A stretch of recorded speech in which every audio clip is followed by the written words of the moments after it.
One advantage of making meal with vegetables in a pot is that you can use bigger pots, so you can basically make multiple meals in one go, which is usually referred to as meal prepping. So currently what I do is that I don't take things out of my freezer unless it's meals like these. So the idea behind this is that my freezer is ideally stocked with food.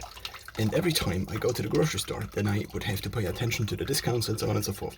So what I currently do is kind of a simplifying concept or a simplifying rule where I just get the meat that is discounted and then I make this pot full of meat with vegetables. The vegetables I still have in the fridge, usually in the freezer department of the fridge, such that I don't have to pay too much attention to them. Also because they don't run discounts on the vegetables. But the meat always, the meat is expensive, and so I buy it whenever I get a discount. And if there are like 8 packs of chicken breast available on discount, then I buy it on this day, which then over the course of the week saves me, I don't know how much, but probably something. And if I don't only do this for the week, but also for the month, then also for the year, then I probably save hundreds of euros in this case.